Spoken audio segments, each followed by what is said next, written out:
We're also very fortunate to have a sweet potato legend and guru, a farming legend, Mr. Cliff Slade from Slade Farms in Surry County, Virginia.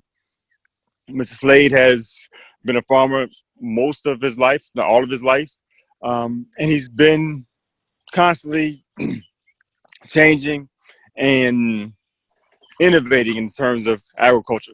He created a 43-5-60 program to teach farmers how to grow on an acre of land and receive $1 per acre, per linear foot, rather, of produce on each foot of, on $43,560 per acre, $1 per foot. He also has Slade Tropicals, where he grows hemp plants for medicinal purposes. And I'm not going to take too much time with him. He's going to share an abundance of wisdom. He's been a family friend since I can remember, and a dynamic blessing in terms of understanding farming, agriculture, and how to grow for yourself and be resilient. He's also a graduate of Virginia State University. He sits on the advisory board of Virginia State University Small Farm Outreach Program, and for the Department of Agriculture of Virginia State University, the state of Virginia, where he sits on the Small Farm Advisory Council. He's a wealth of wisdom, knowledge, understanding of helping people to grow and consume healthy vegetables. His farm is also certified organic. So without any further ado, Mr. Cliff Slade, or Uncle Cliff as I call him. Great. Thanks a lot, everybody, and thanks for inviting us to join at Slade Farms. As Michael Carter Jr. said, we've been doing things like this and growing sweet potatoes now for well over 60 years. When I was growing up, two things I said that I would not do if I ever got grown. One would be not to farm, and the other one be if I did farm, I wasn't going to grow any, Reverend, damn sweet potatoes. And look at me, I'm doing both. And we're making a fairly decent living doing it. I think the MacGyver that spoke before me, because she had a wonderful presentation, it was spot on, and it will work extremely well for those things that you want to do. And we call it farming grocery store style, or either growing grocery store style. So what she said is definitely true. One of the things I wanted to add about sweet potatoes first is, and I'll try to answer any questions as we go along. When you harvest those sweet potatoes, if you were talking about storage, this is the school book solution. For the first 2 weeks, they need to be kept at 85 degrees temperature and then 85% relative humidity. For most homeowners or home gardeners, that's pretty much immaterial. Just try to keep them dry for 2 weeks, and then do not allow them to go below 55 degrees. At 55 degrees, a sweet potato plant will not grow, nor will it decay. So you can keep a sweet potato at 55 degrees for well over 2 years. A lot of pantries will do that. A lot of outbuildings out from your house will do that. So that's a way to keep excess sweet potatoes and actually grow your own plants for next year. Now that's what I'm going to show you right now. I'm going to bring in the frame this sweet potato that was just left around at the house, and you can see the plants growing all from that. And you could put this sweet potato down in about 6 inches, not 6 inches, about 2 inches of water, laying on its side like this, and those plants will grow up to be about 12 to 14 inches tall. When they get that tall, then you can set them out. And I'm going to show you the picture of a plant that has grown similar to that. Here's the sweet potato plants grown on up, ready to set out in the field. And just like Irish potatoes, you want to set those about 1 foot apart. And when you do that, you can, if you ridge your rows up like tobacco farmers do, for those that are from tobacco country, you'd want to put this plant down about half of this greenery down below the soil line. And I always like to say the shoulders of the plant basically are standing up and it doesn't look like it's wilting. If you do that, then the plant is going to live and do really well for you. Now, as far as fertilization and things like that on the sweet potato, it's pretty much a light feeder. You do not want to give it a lot of excess nitrogen. And that's the first number on the fertilizer bag. 10-10-10 would be greatest of plenty. Do not use a 3300 or a 20-20-20, because if you do that, you will get more growth of leaves and less growth of tubers. So you have to be careful with that. But good compost normally is well balanced and all those types of things. And just stick to either a 5-10-10 or a 10-10-10 fertilizer or any of the organic mixes, and they'll do fine. Most sweet potato varieties that you will get out of the grocery store now are 90 days to maturity. So you need to really keep good record of when you plant it, because 90 days later, that sweet potato is ready to dig. Now, how do you know that? The MacGyver said, the previous speaker, when those sweet potato plants, they look like something's wrong with them, they're turning yellow and all those types of things, that's a signal to the grower that, hey, grower, I've done all I can do. I've been all I can be, and my fruit is under there waiting for you to harvest it.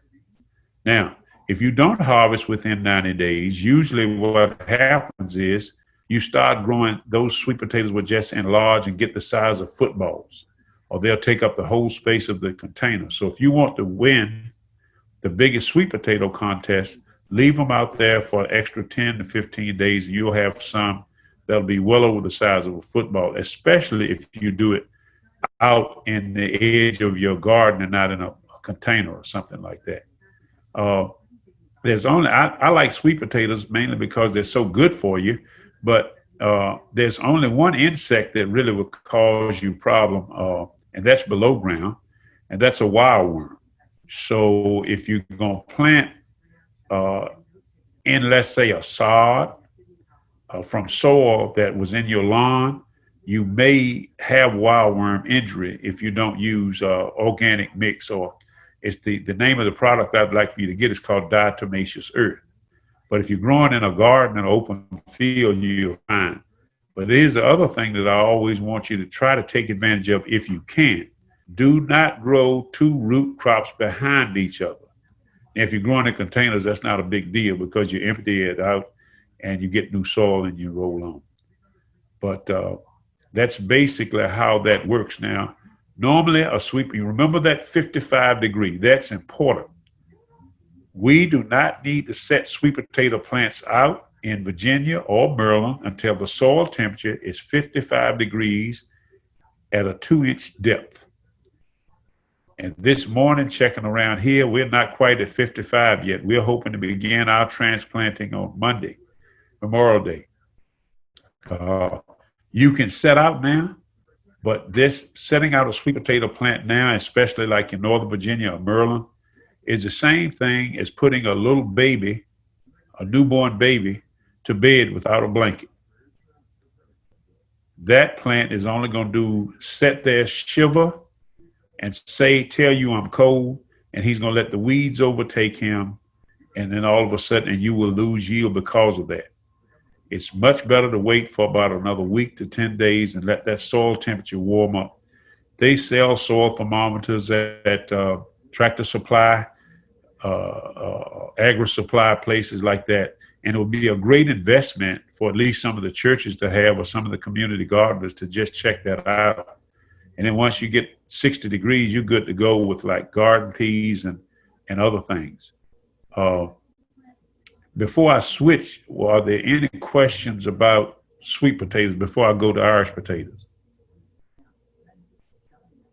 Mr. Slade? Yes. This is Josie. Can you show everybody your sweet potato, the one that you had that was growing sideways? Yes. Because we could see the green, but we couldn't see the potato. Can you hold it up like a little bit higher? There you go. Okay. Yes. Now, this sweet potato right here, will give you probably 15 to 20 plants. So I applaud you all for doing what you're doing. If you bring the sweet potato in and you keep it at a temperature above 55 degrees, you're going to have plants in about 6 weeks. And so it's kind of a little bit late for this year. But if you want to do this and take this on as a project, get you some sweet potatoes about mid-March and and put it in about an inch of water and just keep that water at the same level, and you will see these sprouts come up. Children love it as a science project or something to do, especially with this coronavirus. As you see, I'm sporting my coronavirus hairdo right now. My hair has not been this long since I graduated from Virginia State in 1975. But I have been in the barbershop because I don't want to get infected by that stuff. So did I answer your question about that? Does anybody have any more questions about the sweet potato plants? Okay.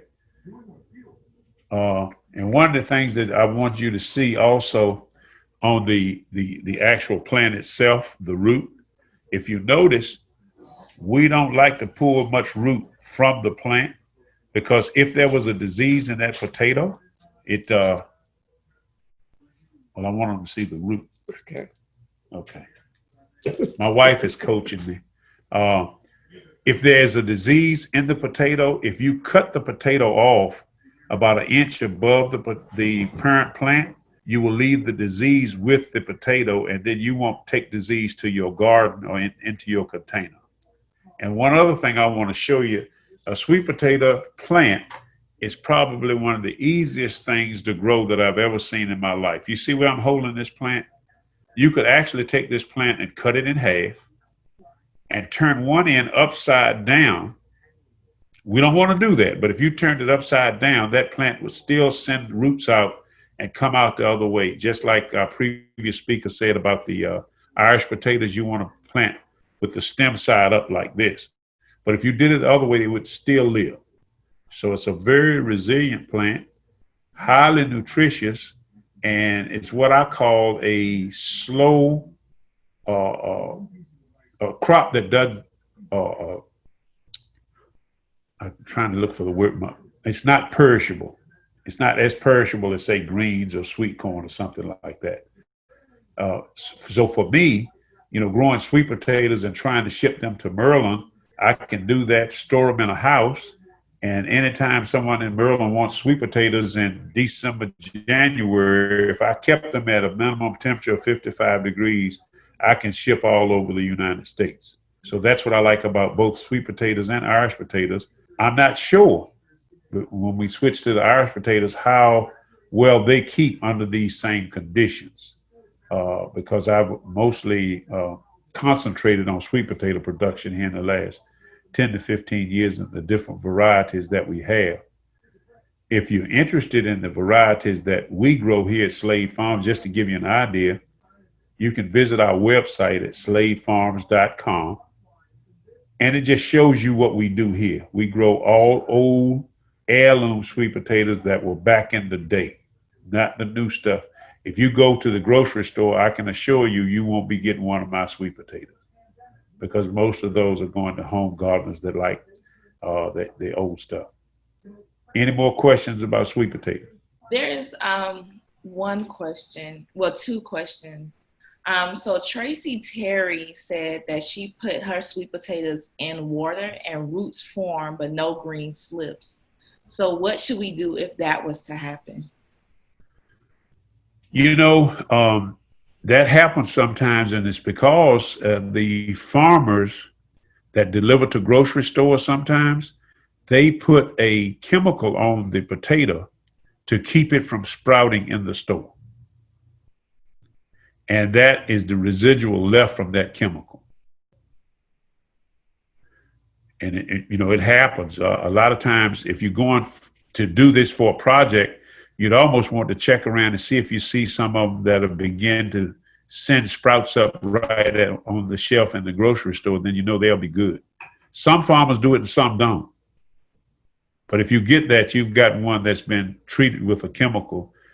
Some store managers, they don't want to see that that green growth come out the Irish potato or the sweet potato, and they're treated with a chemical. Okay.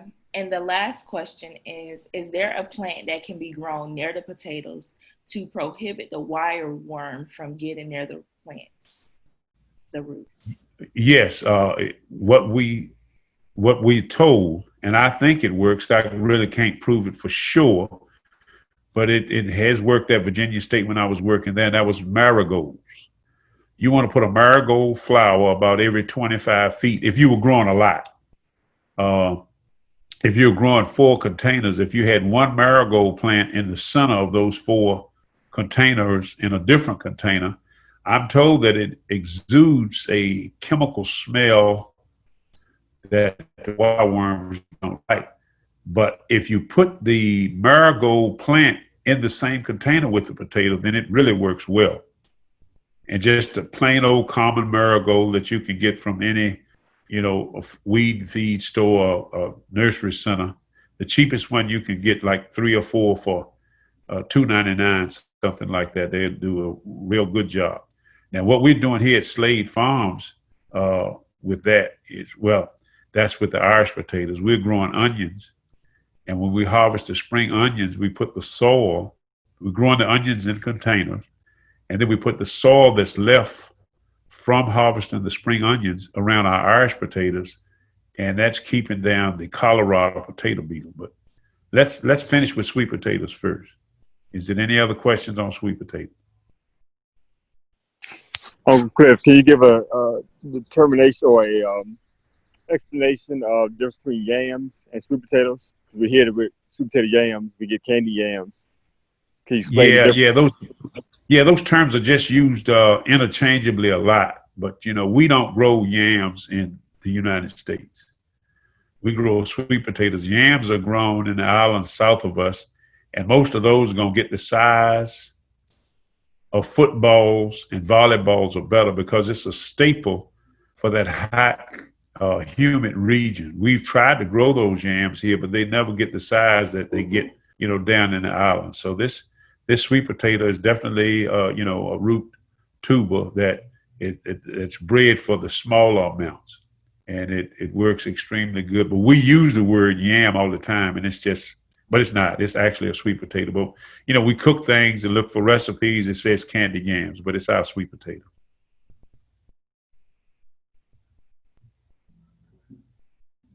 Okay. There were no more questions in the chat box. Okay. Regarding sweet potatoes. Now, this is one that my next subject. Oh, go ahead. I'm sorry, but somebody. This is about white potatoes, so I think it can wait. To ask you this question. Okay, let's go to the white potatoes. And what our previous speaker said was spot on, and she's exactly right. It does extremely well that way. But this is what I would like to add to her conversation. What we're doing here at Slade Farms, and I think Michael Carter Jr. has some video of that, and I would ask him to please share it. However, Virginia State University will allow him to show what we're doing here. We are using tires from the used tires from off of cars, tractors, whatever, and we lay those on its side, and we plant the potato piece in there just like the previous speaker said. But then as that potato grows and continues to grow, we keep backfilling with soil. And then when that plant, the foliage grows past that tire, what we're doing here at Slade Farms is we put another tire on top and continue to fill it. You can go on YouTube and show where you can stand those tires up as high as you are, 6 feet tall, and that plant will continue to grow. And down below that is potatoes that have made, and they will keep in that position for a long time. We are told. I've never done it yet, but I've seen it done. And when you want to harvest some potatoes, when it gets cold wintertime, you would cover the top potato with a tarp, let's say. And when you want potatoes, you would remove the top tire or the top ring of whatever container you're using, and the potatoes will be right there waiting for you. You harvest those off and you put the tarp back, and that way you will have Irish potatoes to eat the whole winter. And we're excited about trying that, and I think that'll be a great project for anyone to try. If you're living in the inner city or you're living in a really nice neighborhood, you might not want to use tires, because people will be concerned about how you might be taken away from the look of your yard. But there are all kinds of containers that you can use. You can take barrels and cut those in like 3 different sections, and then as they grow up, add the top section back to it. Anything that you want to do, use your imagination to make it attractive in your landscape is what I would suggest you do. But that's where we take the onions. We grow onions, and when we sell the spring onions to several customers that we have, and we grow the spring onions in containers like you all were talking about. We get the onion sets from southern states. But when you take the spring onions out and you dump what's left up, it looks like a spaghetti of onion roots that have a oniony scent. And that's what we add to the base of our Irish potatoes. And so far, it has repelled the Colorado potato beetles. Now, usually you can start looking now for them, and it's probably in the next 10 days to 2 weeks, Irish potatoes will begin to bloom, and most of them are going to put out a purple bloom. And then from there, that's letting you know that small potatoes are being formed.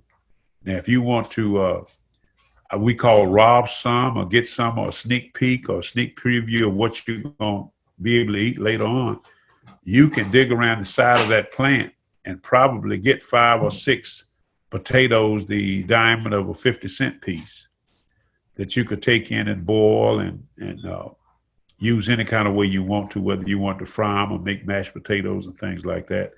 And the plant will still grow and make more potatoes. So that's something that I think you really should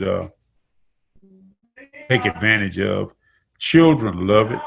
And one of the things I found out, if you involve youth in these types of activities, they will eat more vegetables that they grew than anybody else. And they will actually, and they'll watch it, and they'll nurture it, and they'll care for it really, really well. Let's see. I made some notes here. I just want to make sure I didn't. Yeah, but that's about it on the Irish potatoes. But we normally plant those. The normal planting time of the Irish potatoes would be in our area of the state, Southeast Virginia. It's St. Patrick's Day, and in Michael Carter Jr. showed you the film. We have Irish potato foliage that's almost 2 feet high now. By planting that, we planted just like she said, with the eyesight about 2 inches deep, covered with soil, and let them grow up. Because we do everything, well, not everything, but most things in a 43/560 format, and all that is the number of square feet that there are in an acre. So here at Slade Farms, what we did is put 4 lead pieces in 500 square feet.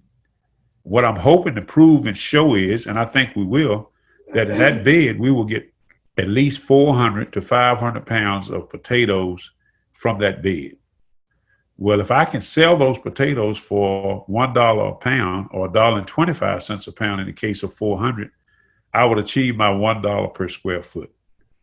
And that's how we do a lot of things. We'll talk about the 43/560 later, but we are trying that with sweet potatoes and Irish potatoes this year. And I think we can make 400 to 500 pounds of each in the beds the way we fertilize. But we use organic fertilizer, and we can talk about that if people have questions. But I don't want to spend too much time on things that you may not be interested in. Any more questions on let me share this with you.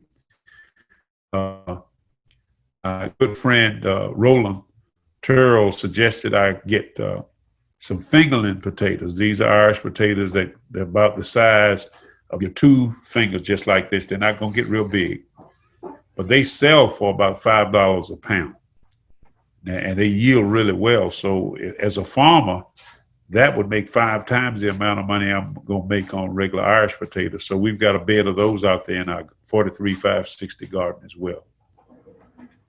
Any questions on growing the Irish potatoes or white potatoes?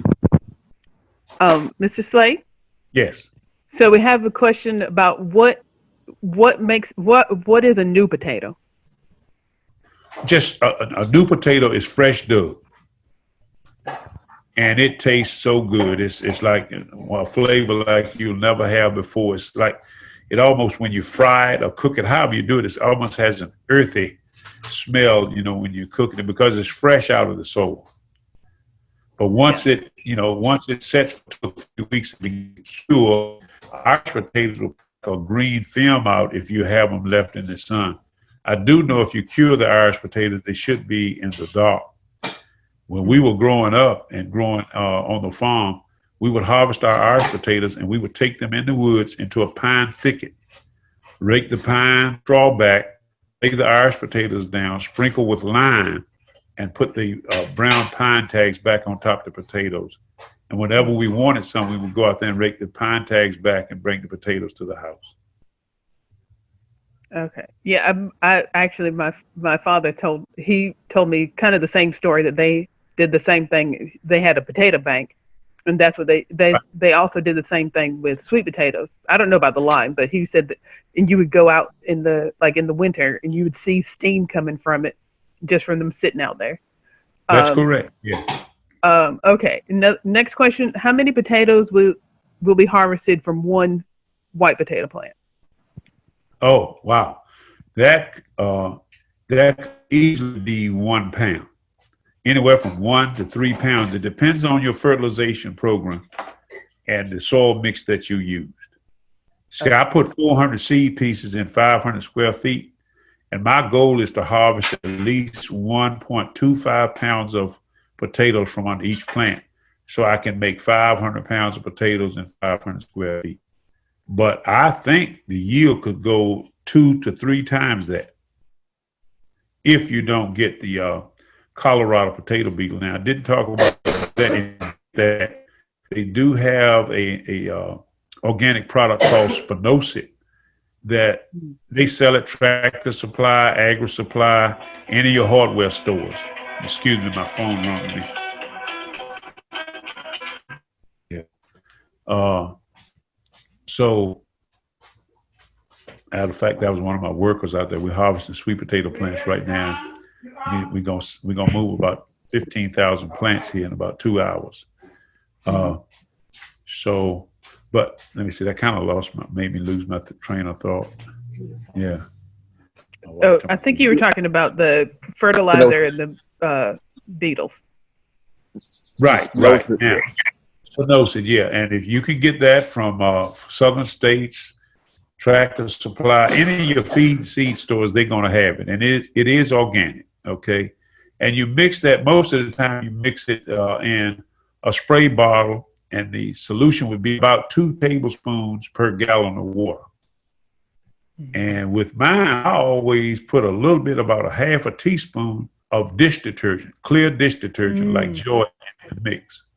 And what that does is makes the water wetter, and it will make that spinosad stick to the leaf surface a lot longer.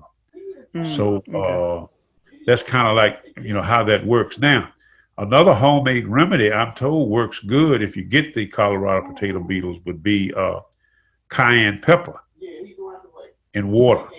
Yeah. Yeah. So, yeah. So, you could take cayenne pepper and mix it in the water and spray it, and that's supposed to get rid of them as well. But sometimes, a lot of times you'll go a whole season and not see them, and then sometimes you will. But Irish potatoes and eggplant, they just magnets for Colorado potato beetles because they're in the same family. They're both solanaceous crops. Okay, I have another question. Well, two more questions. Are marigolds still helpful for the potatoes? Wait, hold on. In respect to the worms and the insects. Yes, if you put them, need to be in the soil, in the row with the plant of the container. Okay. Because the roots exude more of this chemical that repels the worms and the potato beetles than the tops do. Okay. Yeah. And the can you use peppermint soap like the Yes, Dr. Bronner's? yes, Okay. yeah. I heard that works pretty well too. But this is another indicator that you can use that will be really good. Uh, Usually, if you get one or two potato beetles and that plant is really still going good, if you could go out, you can usually pick them off, especially in the setting that you have now. You could take your hands. What I do is just take my hands and rub them between each other. It's almost like the two brick solution, but don't mess up the leaves on your potato. I just take my hands and squeeze them together. And usually you can manually keep the Colorado potato beetle infestation at bay by just doing that, or either spraying the cayenne pepper with the dish detergent, something like that. But that's more as a preventative. If you see just one or two of these little orangish looking beetles coming on your vine, and if the adult is a black and yellow beetle, hardback beetle, they're really hard to kill then. So you want to catch them in the larval stage, that's when they're orange to red. And they getting ready to come, especially for those of us in Southeast Virginia, all up even around Caroline County, Fredericksburg, Spotsylvania County, all in there. It's getting ready to be a problem. Okay. And like you said, and I think I mentioned it in my presentation. If you have them in containers, like it's easier to control the insects, but you have to pay attention to your plants. Somebody asked if you ever tried to grow the little red potatoes. Yes. Well, wait a minute. You talk about like the I call them red Pontiac, and it's if you let it stay in the soil, it'll be big. Yeah. Well, see, little red potatoes are nothing but what they call bee potatoes. That's basically a second, but they're the ones that you like to put in your garden peas because they're small, and the larger potatoes, you want to make French fries or they have red skin, and I mean the little red potatoes, the little white potatoes, same thing. It really doesn't matter. But I like the red Pontiacs, and actually my red variety of choice is called Red Norland. Okay. They yield a little better. They're a little redder, and they store better. Okay. And you can go to Clifton Seed Company and get that. No relation to me. I don't get any profit sharing or anything. But if you Google Clifton Seed Company, they're in Fayetteville, North Carolina. Of course, it's too late for this year. Okay. Yeah. They're close to me, so I can actually go over there and get some. Oh yeah, they may have some left over, but it's getting real late to try to grow a good crop of Irish potatoes now. Yeah. Yeah, because it's getting too hot. It's going to be too hot for them to grow. Okay. That's correct, because see they're getting ready to set tubers, and when you see that bloom, and like she was saying, once they bloom, they're gonna really set a bunch of potatoes out there, and once you see that vine begin to turn yellow and die, that Irish potato plant has done all it's going to do. You might as well go ahead and turn your container over and harvest the containers that you have. Okay. So, two things, just for clarification. So the little potatoes are little because you picked them early, not because correct they're anything special. It's just they either got picked early or they're like the new ones that come at the end of the season. One of the two, right? Exactly. When that vine says, "I can't do no, but I'm gonna give you one more little crop," and when the big farmers harvest the potatoes, they will separate them out into like 3 different grades. Okay. You have the jumbo ones for the fryers, or the ones that will go when you go in a restaurant, order steak and baked potato. They'll be graded out one size, and then the next size down below that's what they call the B-size potatoes. They're the ones that are usually boiled whole, and served with peas and beans and things like that, or in your pot of string beans, depending on how you grew up. And then they have some smaller ones about the size of a marble. Most of the time we throw those away. We don't try to save them for seed or anything, but you can. But remember that, you need a big size seed piece in order to make good potatoes. Okay. All right. So somebody asked about purple potatoes, and just from what I understand, purple potato, they're purple solanaceous potatoes, they grow the same way as Irish potatoes or white potatoes. And if they're the purple sweet potatoes, they grow the same way as the orange sweet potato. But depending on which one it is, they grow the same way. They just happen to be purple. That's correct. Right? Yeah, most of the time that's all it is. They just, then you have a purple sweet potato and a purple Irish potato that's going to be purple skin, but when you cut it open, it's going to be purple on the inside or red. It depends on, how you want to look at your colors or whatever. All right. But, and I think you have that's a high all our level questions so far. Okay. The purple on the sweet No, potatoes. go ahead. Finish what you were going to say. Yeah, the purple on the Irish and sweet potatoes will give you a high level of antioxidants. So it's healthier to grow a purple or red sweet potato or Irish potato if you can. And most people, that's around here, they prefer the red Pontiac or the red Northern to the white, or the except for Yukon Gold. Now, if you raise a Yukon Gold, that's a nice potato to grow. It is definitely top shelf because it looks like when you cut it open, it looks like you already put butter on it. It's really yellow on the inside. And it tastes buttery, when you cook it, even if you didn't put butter in the pan. But it doesn't yield as well. Okay. Anybody else? Somebody was asking about growing potatoes in the summertime. I would like you to speak to this, but as far as what I understand is if you live somewhere where it doesn't get extremely hot in the summer, you could grow them through the summer, but at least in Virginia and North Carolina, no, I don't think you could. Right. Like right now, we've got plenty of time left to grow a crop of sweet potatoes, but we've run out of to grow a crop of Irish potatoes. I'm told that some farmers have successfully grown some Irish potatoes in the fall. That is planting seed pieces in August and harvesting in late October. I've never tried that, but I'm told that you can do it successfully. So while it's too late for the spring crop, it's not too fall crop. You see some Irish potatoes in the grocery store that's sending up those seed sprouts, get a few and give it a whirl. I think I might try it too. Okay.